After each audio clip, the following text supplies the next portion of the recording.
একটা কথা সবসময় মনে রাখবেন, আল্লাহ পাক আমার ভাগ্যে যে জিনিসটা রাখছে ওইটা আপনি 1000 বার চেষ্টা করলে ওইটা নিতে পারবেন না। আবার আপনার ভাগ্যে যে জিনিসটা আল্লাহ রাখছে ওইটা যদি আমি 1000 বার চেষ্টা করি নেওয়ার জন্য, ওইটা আমি নিতে পারবো না। তাই অনেক সময় আমরা মনে করেন যে অন্য মানুষের অর্থ সম্পদ, টাকা পয়সা মাইরা খাই, এটা মনে করেন যে আমাদের কাছে থাকবো না। এটা বাস্তব প্রমাণ হইতেছে। 2 দিন আগে আমাদের বাড়ির থেকে আর মেন রাস্তায় যাইতে মনে করেন 5-7 মিনিট লাগে। তো মেন রাস্তায় যাওয়ার সময় রাস্তার মধ্যে মনে করেন যে 20টা টাকা পাইছিলাম, আমি আর আমার এক ছোট ভাই ছিল সাথে। তো ওই ছোট ভাইটা যখন টাকাটা নিল, নেওয়ার পরে আমার বলতেছে চলো যাই কিছু কিনে খাম। তো আমি বললাম ঠিক আছে, এটা তো আমাদের টাকা না, তাহলে চল এটা মসজিদে দিই।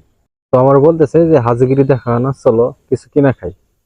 পরে আমি কিছু বলিনি, না বললে পরে দুইজনে 2টা চিপস খাইলাম। তো বাজারে গেলাম, বাজার থেকে আসার পরে বাড়িতে আসে মানে বাড়িতে আসার পরে দেখলাম যে সত্যি কথা বলতে যে আমারই 100 টাকা হারিয়ে গেছে। মানে এটা সত্যি অনেক মানে খারাপ লাগলো। পরে চিন্তা করে দেখলাম যে অন্যেরটা মাইরা খাইলে বা অন্য কোনো মানুষের কোনো জিনিস নিলে ওটা আসলে থাকে না। এটা বাস্তব প্রমাণ। আপনারা দেখতেছেন যে অনেক সময় অনেক মানুষ অন্যজনরা মাইরা খায়, এটা আসলে থাকে না। যার সম্পদ, যার জিনিস, তার কাছে কোনো না কোনো ভাবে একদিন চলে যাবো, এটা থাকবো না। তাই কোনো জিনিস কারো কাছ থেকে খাওয়ার আগে, অন্যায়ভাবে নেওয়ার আগে একটু চিন্তা ভাবনা করে নেবেন, কারণ এটা আপনার থাকবো না। এটাই সত্য কথা।